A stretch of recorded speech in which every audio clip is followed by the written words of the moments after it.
Hi friends, എല്ലാവർക്കും നമസ്കാരം. ഇന്ന് നമ്മളൊരു നാടൻ പലഹാരമാട്ടോ കാണിക്കുന്നത്. എളുപ്പത്തിലുണ്ടാക്കാവുന്ന നല്ല സോഫ്റ്റ് ആയിട്ടുള്ളൊരു അരിയുണ്ടയുടെ റെസിപ്പിയാണ് കാണിക്കുന്നത്. അപ്പോൾ അതെങ്ങനെ ചെയ്യാൻ നോക്കാം. അപ്പോൾ അരിയുണ്ടയ്ക്ക് വേണ്ടിയിട്ട് ഒരു 1.5 കപ്പ് മട്ടരിയാണ് എടുത്തിരിക്കുന്നത്. മട്ടരിക്ക് പകരം ഏത് തരം പുഴുക്കലരി വെച്ചിട്ടും ചെയ്യാം. അരിയുണ്ട നമ്മൾ പച്ചരി വെച്ചിട്ട് ചെയ്യുന്നതിനേക്കാളും നന്നാവുക പുഴുക്കലരി വെച്ചിട്ട് ചെയ്യുമ്പോൾ തന്നെയാണ്.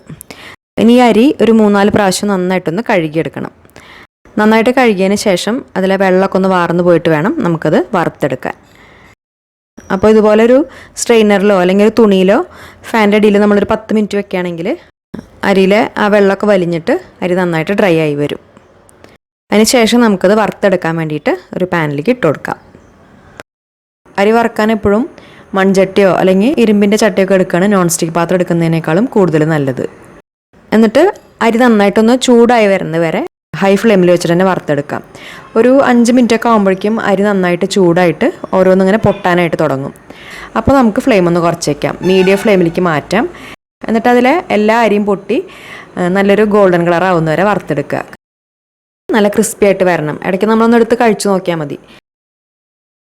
അതിൽ ചില അരിയൊക്കെ ശരിക്കും അങ്ങോട്ട് മൂപ്പാവാതെ കിടക്കുന്നുണ്ടെങ്കിൽ നമ്മൾ അരിയുണ്ട കഴിക്കുമ്പോൾ അതിങ്ങനെ ഇടയിൽ ഇങ്ങനെ കടിക്കണ മാതിരി ഉണ്ടാവും. അപ്പോൾ ഭയങ്കര ബുദ്ധിമുട്ടാവും കഴിക്കാൻ. എന്നിട്ട് ആ കളറൊക്കെ ഏകദേശം ഒന്ന് ഇതുപോലെ ചേഞ്ചായി വന്ന് തുടങ്ങിയാൽ അപ്പോൾ നമുക്ക് ഫ്ലെയിം കുറച്ച് വയ്ക്കാം, ലോ ഫ്ലെയിമിലേക്ക് മാറ്റാം.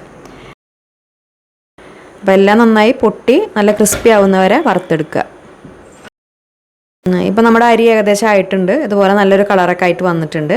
ഇനി നമുക്കത് വേറൊരു പാത്രത്തിലേക്ക് മാറ്റാം. ഈ ഒരു പാത്രത്തിൽ തന്നെ വെക്കുകയാണെങ്കിൽ പാത്രത്തിൻ്റെ ചൂട് തട്ടിയിട്ട് അടിയിലുള്ള അരിയൊക്കെ കുറച്ചൊന്ന് കരിഞ്ഞു പോകാൻ ചാൻസ് ഉണ്ട്. അപ്പോൾ പെട്ടെന്ന് തന്നെ വേറൊരു പാത്രത്തിലേക്ക് മാറ്റി വയ്ക്കാം. എന്നിട്ട് അത് നന്നായിട്ട് തണുത്ത് കഴിഞ്ഞാൽ ഇതുപോലെ നന്നായിട്ട് പൊടിച്ചെടുക്കുക. ഒരുപാട് തരികളില്ലാതെ ഇതുപോലെ അത്യാവശ്യം നന്നായിട്ട് തന്നെ പൊടിച്ചെടുക്കണം. അതിന് ശേഷം ഇതൊരു സൈഡിലേക്ക് മാറ്റി വയ്ക്കാം. ഇനി നമുക്കിതിന് വേണ്ടിയിട്ട് ശർക്കര ഒന്ന് ഉരുക്കിയെടുക്കണം. അപ്പോൾ ഒരു 250 ഗ്രാം ശർക്കരയാണ് എടുത്തിരിക്കുന്നത്. അത് ഇതിന് കറക്റ്റായിട്ടുള്ളൊരു മധുരമാണ്. പിന്നെ മധുരത്തിൻ്റെ അളവൊക്കെ നമ്മുടെ അളവിനനുസരിച്ച് കൂട്ടുകയോ കുറയ്ക്കുകയൊക്കെ ചെയ്യാം. ഇനി ഇത് ഉരുക്കിയെടുക്കാൻ വേണ്ടിയിട്ട് ഒരു 1/2 കപ്പ് വെള്ളം ഒഴിച്ചു കൊടുക്കാം. എന്നിട്ട് ആ ശർക്കര നന്നായിട്ടൊന്ന് അലിയിച്ചെടുക്കുക. ഇപ്പോൾ ശർക്കര നന്നായിട്ട് മെൽട്ടായി വന്നിട്ടുണ്ട്. ഇനി ഇതിൽ കല്ലും പൊടിയൊക്കെ ഉണ്ടാവുമല്ലോ, അപ്പോൾ അതൊക്കെ ഒന്ന് ഒഴിവാക്കാൻ വേണ്ടിയിട്ട് ഒന്ന് അരിച്ചതിന് ശേഷം ഇത് വേറൊരു പാത്രത്തിലേക്ക് മാറ്റിയിട്ടുണ്ട്. എന്നിട്ട് ഫ്ലെയിം ഓൺ ചെയ്തിട്ട് ആ ശർക്കരപ്പാനി നന്നായിട്ടൊന്ന് തിളപ്പിച്ചെടുക്കാം. ഇത് നൂൽപ്പരുവൊന്നും ആവേണ്ട ആവശ്യമില്ല, ജസ്റ്റ് നന്നായിട്ടൊന്ന് തിളച്ച് വന്നാൽ മാത്രം മതി.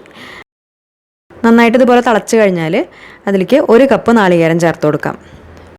നാളികേരം ചേർത്ത് കൊടുത്തിട്ട് നന്നായിട്ടൊന്ന് മിക്സ് ചെയ്തെടുക്കാം. നാളികേരത്തിൻ്റെ ആ പച്ചമണം ഒന്ന് പോകണം, അതുവരെ നന്നായിട്ട് മിക്സ് ചെയ്തെടുക്കുക. അതിന് ശേഷം ഇതിലേക്ക് നമ്മൾ ചേർക്കുന്നത് കുറച്ച് റോസ്റ്റഡ് പീനട്ടാണ്. അതായത് നിലക്കടല, കപ്പലണ്ടി എന്നൊക്കെ പറയുമല്ലോ. അതൊരു 1/4 കപ്പൊക്കെ എടുത്തിട്ടുണ്ടാവും. ഏകദേശം ഒരു 5 ടേബിൾ സ്പൂണൊക്കെ ഉണ്ടാവും. അത് മിക്സിയിലിട്ടിട്ട് ജസ്റ്റ് ഒന്ന് അങ്ങോട്ട് ക്രഷ് ചെയ്തെടുത്തിട്ടുണ്ട്. അതായത് ഒരുപാട് അങ്ങോട്ട് ഫൈനായിട്ട് പൊടിച്ചിട്ടില്ല, കുറച്ച് തരികളോട് കൂടിയിട്ട് അതുപോലെ ഒന്ന് പൊടിച്ചെടുത്തിട്ടുണ്ട്. അത് ചേർക്കാം. പീനട്ട് തന്നെ ചേർക്കണം എന്നില്ല, കാഷ്യൂനട്ടോ അല്ലെങ്കിൽ നമ്മുടെ കയ്യിൽ വേറെ ഏതെങ്കിലും നട്ട്സൊക്കെ ഉണ്ടെങ്കിൽ അത് ചേർത്ത് കൊടുത്താലും മതി. ഇതുപോലെ ഏതെങ്കിലും നട്ട്സും കൂടിയൊക്കെ ചേർത്തിട്ട് ഉണ്ടാക്കുകയാണെങ്കിൽ അരിയുണ്ട കുറച്ചും കൂടി ഒന്ന് ഹെൽത്തി ആവും. അതിനുശേഷം അതും നന്നായിട്ടൊന്ന് മിക്സായി കഴിഞ്ഞാൽ പിന്നെ നമുക്കതിലേക്ക് നല്ലൊരു ഫ്ലേവറിന് വേണ്ടിയിട്ട് 1 ടീസ്പൂൺ ഏലക്കാപ്പൊടി ചേർക്കാം. ഇത് ഏലക്കയും പഞ്ചസാരയും കൂടി ചേർത്ത് പൊടിച്ചിട്ടുള്ളതാണ്. ഏലക്ക മാത്രമാണെങ്കിൽ ഒരു 1/2 ടീസ്പൂണൊക്കെ ചേർത്താൽ മതിയാവും. പിന്നെ അതിലെ മധുരം ബാലൻസ് ചെയ്യാൻ വേണ്ടിയിട്ട് ഒരു നുള്ളു ഉപ്പും കൂടിയും ചേർക്കാം. എന്നിട്ടത് നന്നായിട്ടൊന്ന് മിക്സാക്കി കഴിഞ്ഞാൽ പിന്നെ നമുക്ക് ഫ്ലെയിം ഓഫ് ചെയ്യാം. ഫ്ലെയിം ഓഫ് ചെയ്തതിന് ശേഷം നമ്മൾ നേരത്തെ പൊടിച്ച് വെച്ചിട്ടുള്ള അരിപ്പൊടി കുറച്ചായിട്ട് ചേർത്തിട്ട് നന്നായിട്ട് മിക്സ് ചെയ്തെടുക്കുക. അരിപ്പൊടി ഇതുപോലെ ഒരു 2-3 പ്രാവശ്യമൊക്കെ ആയിട്ട് ചേർത്തിട്ട് മിക്സ് എടുക്കുകയാണെങ്കിൽ എല്ലാം കൂടി യോജിപ്പിച്ചെടുക്കാൻ കുറച്ചും കൂടി എളുപ്പമാണ്. ഇപ്പോൾ അരിപ്പൊടി മുഴുവനും നമ്മൾ ചേർത്ത് കൊടുത്തിട്ട് നന്നായിട്ട് മിക്സ് ചെയ്തെടുത്തിട്ടുണ്ട്. ഇനി ഇത് നമ്മൾ ചെറിയൊരു ചൂടോട് കൂടിയിട്ട് തന്നെ ഷേപ്പ് ചെയ്തെടുക്കണം. അപ്പോൾ കുറേശ്ശെ ഇതുപോലെ എടുത്തിട്ട് നന്നായിട്ട് പ്രസ് ചെയ്തിട്ട് ഉരുട്ടിയെടുക്കുക. അപ്പോൾ നമ്മുടെ ആദ്യത്തെ അരിയുണ്ട റെഡി ആയിട്ടുണ്ട്. ബാക്കിയുള്ളതും അതുപോലെ തന്നെ ഉരുട്ടിയെടുക്കാം. അപ്പോൾ തനി നാടൻ രീതിയിലുള്ള അരിയുണ്ടയുടെ റെസിപ്പി നമ്മൾ കുറേ മുൻപ് ഇട്ടിട്ടുണ്ട്. കാണാത്തവരുണ്ടെങ്കിൽ അതും കണ്ടു നോക്കിക്കോളൂ. അപ്പോൾ അത്രയും പൊടി വെച്ചിട്ട് ഈ ഒരു വലുപ്പത്തിൽ ഒരു 13 എണ്ണമാണ് കിട്ടിയിട്ടുള്ളത്. ഇതിപ്പോൾ കുറച്ച് ചൂടോട് കൂടിയിട്ടാണ് ഉള്ളത്. അതുകൊണ്ട് നല്ല സോഫ്റ്റായിട്ട് തന്നെ ഉണ്ടാവും. നന്നായിട്ട് ചൂടാറി കഴിയുമ്പോൾ കുറച്ചും കൂടി ഒന്ന് മുറുക്കി വരും. എന്നാലും സോഫ്റ്റ്നെസ് ഒന്നും കുറയില്ല. കഴിക്കുമ്പോൾ നല്ല സോഫ്റ്റായിട്ട് തന്നെ ഉണ്ടാവും. നല്ല ടേസ്റ്റാണ് കഴിക്കാൻ. അത് 2 ദിവസമൊക്കെ നമുക്ക് പുറത്ത് തന്നെ വെക്കാം, കേടൊന്നും വരില്ല. അതിന് ശേഷം ബാക്കി ഉണ്ടെങ്കിൽ ഫ്രിഡ്ജിലെടുത്ത് വെച്ചാൽ മതി. അപ്പോൾ ഈ രീതിയിൽ ചെയ്യാത്തവരുണ്ടെങ്കിൽ എന്തായാലും ഒന്ന് ഉണ്ടാക്കി നോക്കുക. എന്നിട്ട് ഫീഡ്ബാക്സൊക്കെ മറക്കാതെ അറിയിക്കുക. പിന്നെ ഈ വീഡിയോ നിങ്ങൾക്ക് ഇഷ്ടപ്പെടുകയാണെങ്കിൽ ലൈക്ക് ചെയ്യാൻ മറക്കരുത്. അതുപോലെ ഫ്രണ്ട്സിനും ഫാമിലിക്കൊക്കെ വീഡിയോ ഒന്ന് ഷെയർ ചെയ്ത് കൊടുക്കുക. പിന്നെ നമ്മുടെ ചാനൽ സബ്സ്ക്രൈബ് ചെയ്യാതെ കാണുന്നവരുണ്ടെങ്കിൽ മറക്കാതെ ഒന്ന് സബ്സ്ക്രൈബ് ചെയ്ത് സപ്പോർട്ട് ചെയ്യുക. അപ്പോൾ നല്ലൊരു റെസിപ്പി വീഡിയോ ആയിട്ട് വീണ്ടും കാണാം. താങ്ക്